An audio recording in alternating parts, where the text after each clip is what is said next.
Hello, everybody. My name is Eli Lake, and I am joined here today with Farley Snarkley, starting power forward for the Patterson School of Diplomacy Fighting Negotiators. How are you today, Sir Farls? I am just fine. They actually call our basketball team the Diplocats. Is that it? For reasons that should be obvious. I was torn between fighting negotiators and neutralists. I'm just kidding. Right. How are you doing today? It's good. It's a very busy week. Washington obviously picks up right after that State of the Union. You got budgets and spending documents and a lot of bureaucracy. And one of those things in our world of national security is something known as the QDR. What is the QDR, Sir Farls? The QDR is the Quadrennial Defense Review. And it is a report that is from the Department of Defense to Congress that is mandated to happen sort of roughly every 4 years, as the term quadrennial would suggest. Now, there is considerable controversy over the spelling of the word quadrennial, especially on sort of spell checkers and so forth, and I think that whenever I spell it correctly, I don't really know, because there's always a little red line under it anyway. And I suspect that the DoD could probably submit it spelling the word wrong on the front page, and nobody would really notice. But so this review, which is runs roughly 100 pages, comes in every 4 years, or theoretically every 4 years. It turns out there was kind of one in 1997, and then there was one in 2000, and then there wasn't one until 2006. But now there's been one in 2010. So it's sort of like an assignment that Congress gives the DoD, but there's no punishment, there's no grade if they don't get it in on time, and so often it turns up late. But this one more or less turned up on time. And what it's supposed to do is to sort of lay out the future long-term strategic planning of the Defense Department and the military establishment. Okay. Now, oftentimes these are very important in the kind of big categories of the budgeting process. So right. This is a way of determining what the services are going to get as a proportion of the overall defense budget. It's a way of determining, in some ways, what kinds of specific weapons programs are going to be spent and what weapons programs are going to be cut back. Mm-hmm. Are there any surprises? I mean, we knew going into this that the administration was no longer going to be using the F-22. Right. One surprise is that the Joint Strike Fighter, the head of the Joint Strike Fighter, office in the Pentagon was, I guess, apparently sacked. Right. Well, in terms of specific weapon systems, it does do that. It lays out sort of general statements about long-term strategy, and it does talk about specific weapons, and all of them pretty much do this. Broadly speaking, I would say that if your weapon system isn't mentioned in the QDR, that's almost always a good thing. If people are mentioning your particular weapon system really at all, then you're probably in trouble and you should really be worried. Like, for example, this you mentioned the head of the Joint Strike Fighter, the F-35 program, who was fired yesterday. Well, that was not, the F-35 was barely even mentioned in the QDR, which sort of suggests that in the defense establishment in the DoD right now, there is simply the assumption that we will go forward with the F-35, and it's sort of treated as an uncontestable assumption. And you're a real radical if you think we're not going forward with the F-35, because check it out, the QDR assumes that we're going forward with the F-35. Well, and it's part because also we forgoed any development or further development of the F-22, right? Right, and there's the nice thing in terms of the F-35 for F-35 supporters that there is no option. I mean, you pretty much have to do the F-35 now that you've canceled it. Unless you're a radical, like maybe our friend Sir Farls over here, who thinks maybe the Air Force is a bit overrated. Right, exactly. Now, tragically, the QDR does not dispose of the Air Force, but we'll give them another 4 years. See what the 2014 QDR says on that. By the way, we should link to this. Viewers, Dr. Farley's written a piece from I think 2 or 3 years ago, really looking at the utility. It's for the American prospect utility of the Air Force, and it is a classic of progressive analysis. Exactly, and I think is central to my fame, and I should probably consider doing something else. He's the guy who wants to get rid of the Air Force. I think you should tag team with Robert Pape, who wrote Bombing to Win, which is, I think, the clearest kind of. If you don't come away from that thinking that maybe air power is a bit overrated, or at least quite vicious and brutal, then you don't have a soul. You know what I'm saying? Right. Right. And I do cite PAPE in that argument. Yes, and you should, so anyway, you should go around universities and just start building the case. Right. Well, I'm going to the Air Staff and Command College later this month to make the case. Oh. So, which goes to indicate that the Air Force. Taster? The Air Force, I think they could kill me if they wanted to. So, yes. I think they could kill me right here. Sometimes I look around and see if there are Predator drones flying around outside my office. But what does get killed in the QDR in terms of actual weapon systems is the CGX, which is supposed to be the next generation cruiser for the Navy. They kill off additional C-17 transport planes, and they kill off a couple other things, the details of which sort of escape me at the moment. But it wasn't really a killing major systems kind of QDR. It was, that wasn't really. It was more of a doctrine shifter. Right. And what a few people have argued is that there's nothing really surprising about this QDR because Gates has pretty much made, and the Obama administration have pretty much made a lot of the long-term doctrine decisions already and have made those clear. For my money, it's still valuable to have a document like this that does purport to set forth long-term strategy and to think about how strategy is going to be enacted in the long term. And so, I think there are some sort of, I don't know if you'd call them tectonic, but some significant long-term doctrinal shifts. Yeah, well, I mean, we all knew that this would be an emphasis on counterinsurgency and the kind of doctrine that says you need to have a whole-of-government approach and protect the population in order to have a successful war against any kind of insurgency, and we tend to view Al-Qaeda as an insurgent organization or global insurgency, so that's really not that new about the QDR. What is interesting, in my estimation, maybe we can get into this, is the QDR's, foregoing of the lexicon of the, quote, long war. Right. Don't tell Bill Roggio. The founder and author of the Long War Journal. Right. But now you have. I think you were first to sort of pick up on this, and you had a very informative blog post, which we will list on the side there, about the mentions of the Long War in the 06 versus the mentions of the Long War in this one. Right. And you noticed it was completely excised from the document. So why is that significant, Dr. Farley? Well, you have to remember what the 06 document is. The 06 document is clearly a product of the Rumsfeld Pentagon. And so this is before the shift to Gates, and it's put together in 2004 and 2005, and it's clearly at a point where some people are beginning to ask questions about Rumsfeld's tenure, even within the administration and even among conservative circles. But the idea of the long war is basically the same as the idea of the war on terror, only it sort of brings together almost all facets of the use of U.S. military power under a single ideational rubric. And so it argues that, we have all these conflicts around the world and all these uses of military force. And you could, if you wanted to, interpret these as just separate and distinct phenomena from each other, like the Iraq War, the war in Afghanistan, and tsunami relief, and Pakistani earthquake relief, and so forth. But in fact, the 2006 QDR argued that it makes more sense to think about all of these different discrete military phenomena as part of the long war, part of a long-term struggle against terrorism. And it went so far as to argue that, not only the war in Afghanistan is a critical part of this war, the Iraq War is a critical part of this war, and as I mentioned, tsunami relief in 2004 and Pakistani earthquake relief, but also things like U.S. operations, and this is near and dear to your heart, Eli, U.S. operations in the Horn of Africa, and even sort of U.S. relief operations, quote-unquote relief operations in 2004 in Haiti, U.S. Support of the Colombian government against Colombian insurgents, against FARC. You support that, right? What's that? The Colombia stuff, everybody supports now. Well, I don't know if everybody supports it. I have questions about the idea of mobilizing sort of paramilitary militias to go out and fight your wars for you. That said, I think that Plan Colombia has had some indisputable successes. Okay.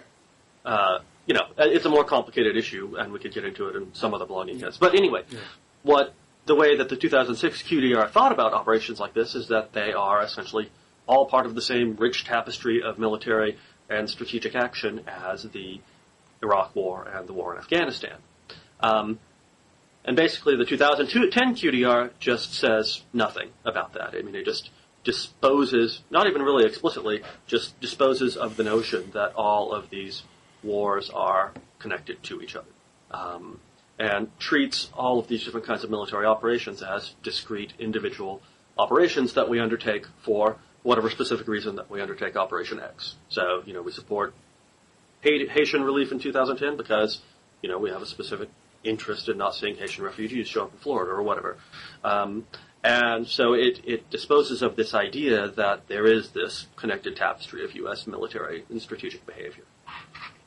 All right. Well, let me sort of address that. I mean, I think that there is something to be said. Well, then let me make 2 points and sort of on your side, and then one I think important point on the other side of this, which is point one. Conflating operations in Colombia with operations against the Al Qaeda network or the Iran's network in Iraq is probably will lead to muddled strategy. Right. So that's the first thing I will say. So I sort of concede that. And secondly, I've never been comfortable with the notion of a war on abstractions, like I didn't like the war on poverty, and I don't like the war on terror.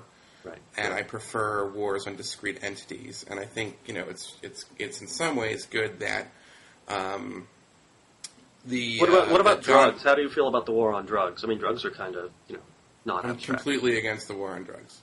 I mean, I'm actually a hypocrite on the war on drugs. I'm against the war on weed, and I'm against the war on I'm against the criminalization of drugs in general. But I can make an argument, I think a strong public safety argument for certain kinds of hard drugs that instantly addict people or have a very high chance of addicting people or make you crazy. Like I think that if someone smokes crack or PCP or something like that, they become a threat to everybody around them. Where, if somebody was to drop acid or something like that, really less chance of that. So that's my sense is it's sort of drug by drug. That if you can make an argument that if you ingest something, you become kind of like a berserker. You know what I'm saying? Right. Like Tobias Beecher in the Oz episode where he does the angel dust and then beats up Schillinger.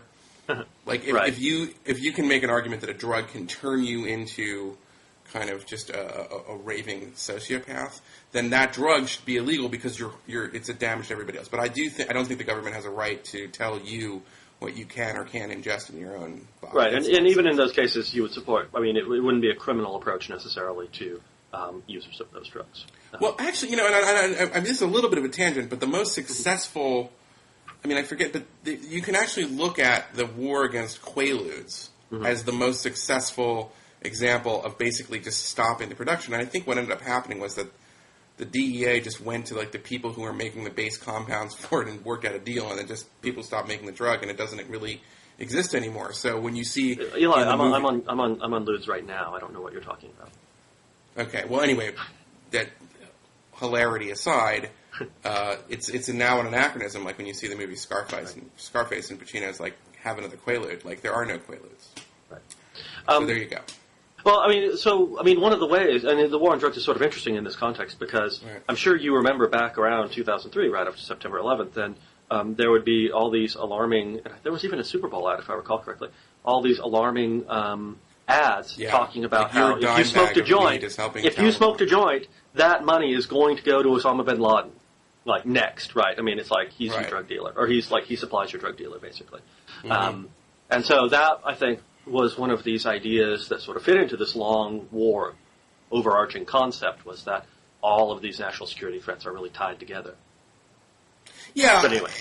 Basically. I mean, there is an argument that, you are that certainly we know the Taliban benefits from the export of opium, and that and that traditionally insurgency groups before there was a war on terror relied very much on drug distribution. Just look at the Contras. Look at the Chinese nationalists, for example, right? You can go back a long ways on this, and that drugs are very, very usually closely linked to insurgencies.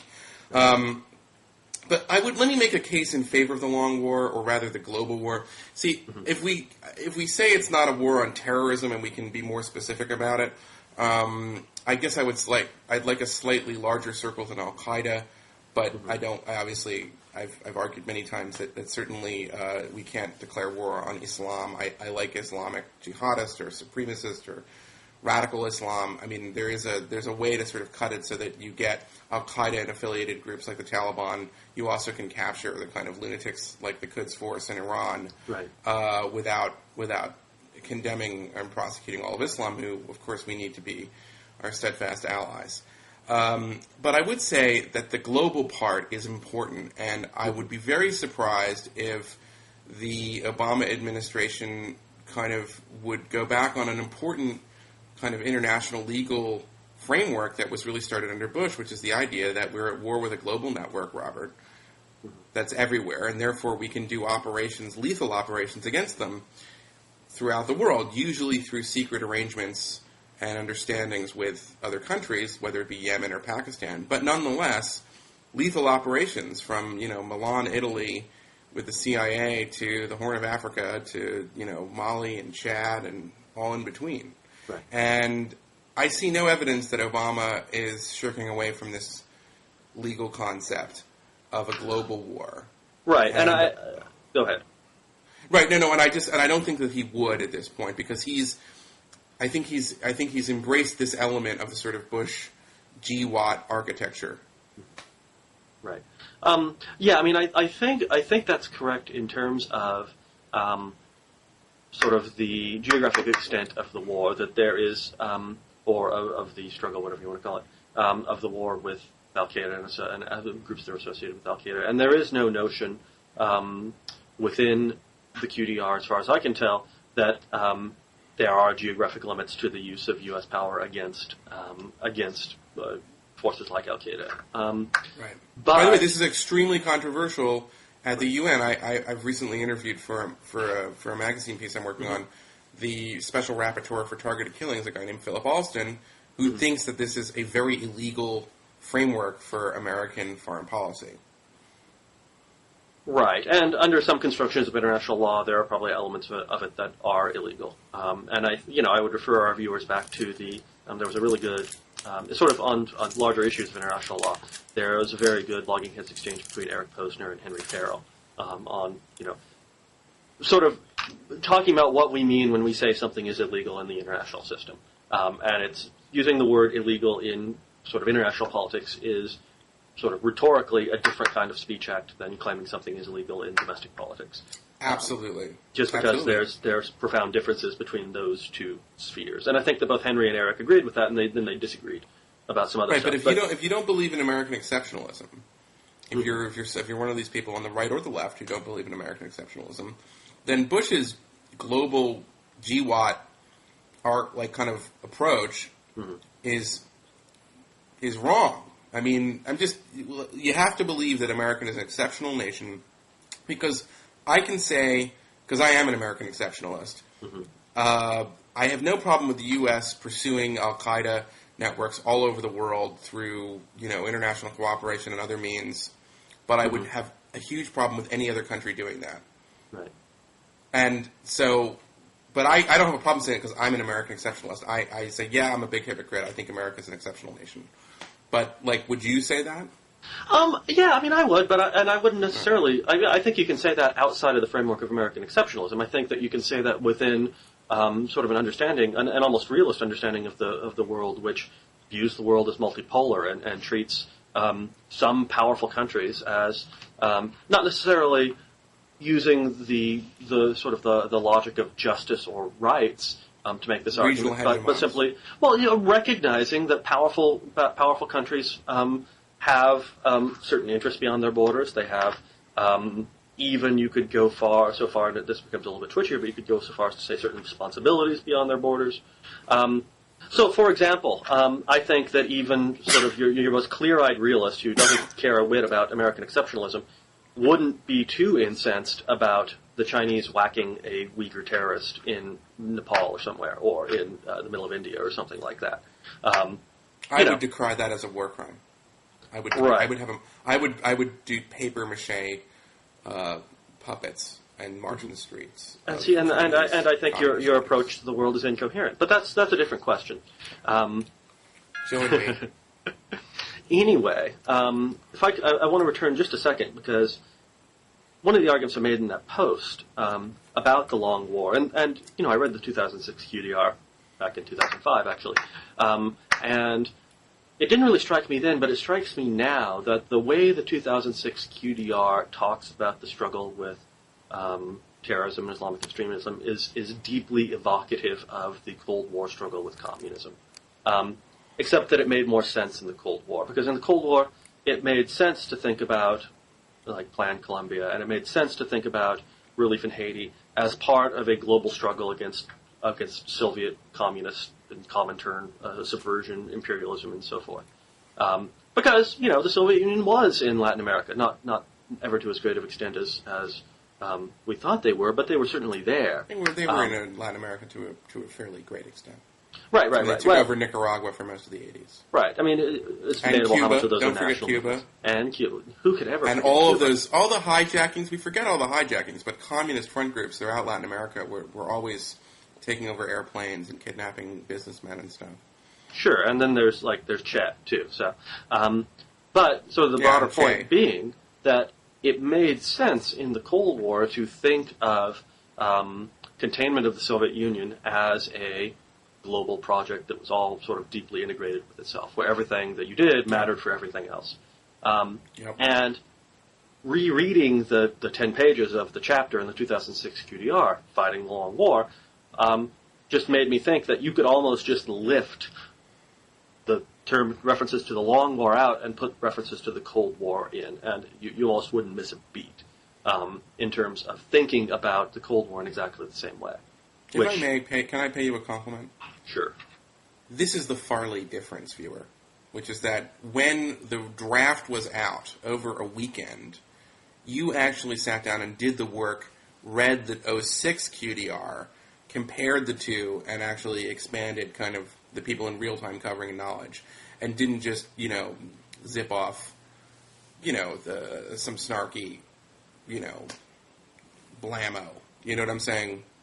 Oh, of course I did, but I did. I'm just saying it was a good post. I mean, I didn't, I didn't necessarily agree with it, but I didn't agree with all of it, but I'm saying it was a very informative post. It really did kind of move the ball in a way. It's kind of what, as we see the roles of journalists like myself, that's what journalists used to do, more. But because of the instant age of the internet, we now have, kind of professors who have blogs do it. Anyway.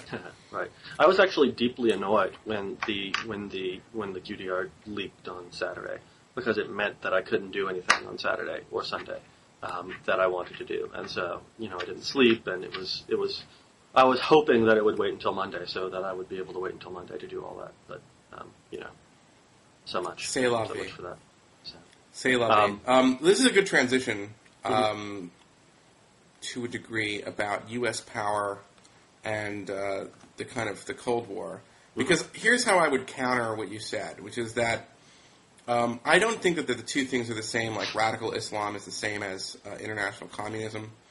That said, I think that nation-states or responsible nation-states or developed post-industrial nation-states, there has to be a new kind of global understanding about how to contain subnational networks intent on using, kind of having the same killing potential as national armies did when we wrote these international laws, but because of technology, small groups can pull off mass casualty attacks. Right. And that's what the big difference is. So while today's threat, and for the time being, we're going to have a real problem with the sort of radical Salafi jihadist fringe of Islam for some time, I think. But in the future, we may be facing an enemy that has a different set of grievances, but that won't be a nation state and will have the ability to do great damage to us. And I talked about this in my last Diavlog with Spencer, but that's going to require kind of an international system of responsible nation states that have top-rate customs services and border checks and all these kinds of institutions. And until we get there, I think America will have to play a kind of extraordinary and exceptional role against these sorts of networks. Right. I guess here is where I would, and I think that what I'm going to say now will actually that you'll like this. Here is where I will agree with you in terms of thinking, and this goes back to a little bit when we talked about international law, is that people have to recognize that when we're talking about international law, that as I suggested earlier, the legal-illegal distinction isn't as useful as we often think it is. And we also have to recognize that international law is something that is, in a lot of cases fairly new and pretty contingent and pretty dependent upon a sort of specific technological and strategic construction of the international system. And as the international system changes, including things like the development of vastly more capable non-governmental organizations, transnational terrorist networks, or whatever else you want to say is emerging, including failed states and so forth, that instead of simply using the language of legal illegal, we should think about the contingency of international law and think about how international law needs to be restructured around these sorts of different concepts and around this new construction of international politics. Now, I think you and I would probably disagree about what exactly that construction, the new construction, should look like. I think that we probably do agree that the United States has a pretty important role to play in what this new constellation of international law should look like.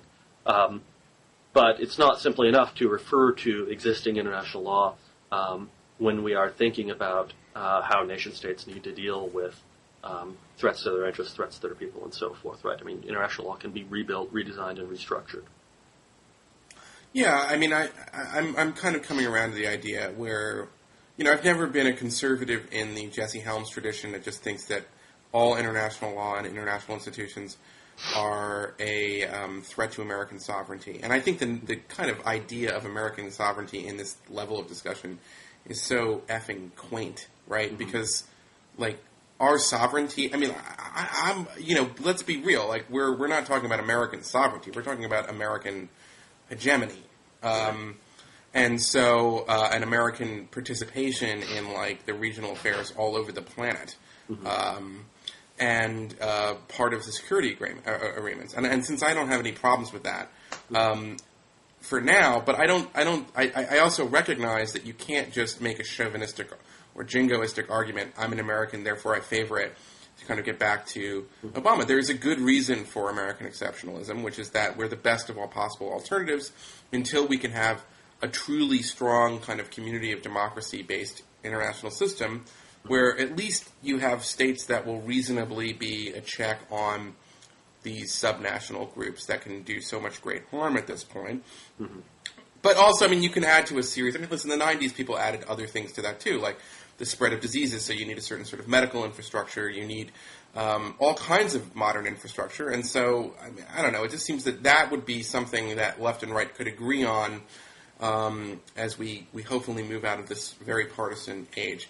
And that leaves us to an area of another maybe potential bipartisan point of agreement, which is my latest story, which I'm going to, which is out today, which is that something called the Privacy and Civil Liberties Oversight Board.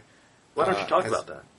Yes, it's been left to languish by President Obama, and he's come under criticism from Lee Hamilton and Tom Kaine, the commissioners, the former chairman of the 9/11 Commission. Not to mention Jane Harman and Benny Thompson, who's the Democratic chairman of the House Homeland Security Committee. Their Senate counterparts are also very concerned about this, and they've been urging Obama to staff and fund this oversight board, and he hasn't done it. And, I actually don't feel comfortable getting into some of the reasons I didn't report in my story as to why he hasn't done it, but I would just make this one point and see if you would agree with me, Dr. Farley. If we're going to say that the federal government, as Barack Obama, who voted for the reauthorization of the Federal Intelligence Surveillance Act, FISA, over the objections of the civil liberties wing of his party and the ACLU. So if we're going to say that the federal government needs to harness this incredible surveillance technology that can get details about individuals all over the world, including U.S. citizens, and that this work is going to be largely a secret. If we accept all of that, which I think we do, then at the very least we need to have oversight panels within the intelligence community, like this Privacy and Civil Liberties Oversight Board, and congressional oversight, and sunsetting of these powers, and ultimately public disclosure and reports to mitigate what will, I think, be inevitable abuses. I don't find anything really to disagree with what you just said. That's why I said bipartisan agreement. Right. We require obviously any sort of. The thing is that any kind of secret organization using secret powers for a particular purpose will almost inevitably overstep its bounds, right? I mean, and there are all sorts of bureaucratic reasons why this is the case. There are bureaucratic reasons associated with the careers of the people who are part of it. There are reasons associated with the competition between certain organizations. And so you basically always need some sort of internal or external check on secrecy-oriented organizations that have within their power the capability to relatively easily overstep legal bounds. And so, yeah, there should be oversight. Similarly, in contexts where you do need to collect intelligence and you do need to collect intelligence in a relatively secret manner, there have to be some limits on public disclosure, and there have to be some limits on, so what exactly finds its way into the public sphere, which, even more so, enhances the need for some kind of oversight board that you actually trust in some fashion. I don't really disagree, and I read your at least a draft of your story, I can't really disagree with the argument that you're making. Well, I was reporting in the piece. Right. The argument you just made right now, though. You sort of turned it into an argument. But.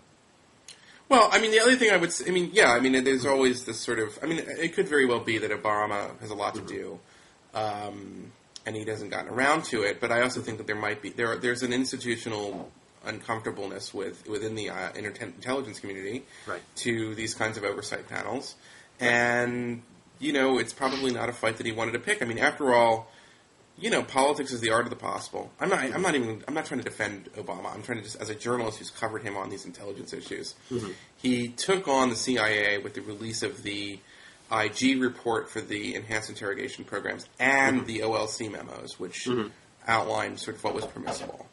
And it was over the objections of, I think, 5 of the 7 living CIA directors, or former CIA directors, including Panetta, as what we understand. And that's a pretty big battle.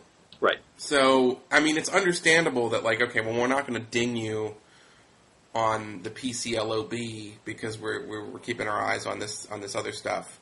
That's one thing. And then, it's pretty obvious to me that Obama wants to make a very strong case for using our court system as much as possible to try Al-Qaeda leaders.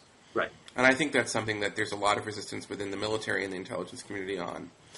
And so he's picking his fights. It's possible he's picking his fights. Do you think there's a lot of resistance within the... I have gotten the sense from reading a fair amount about it that there's plenty of resistance within the IC. I haven't got as much of the sense that there's as much resistance within the military for trying. Well, Petraeus has talked about the importance of trials, but...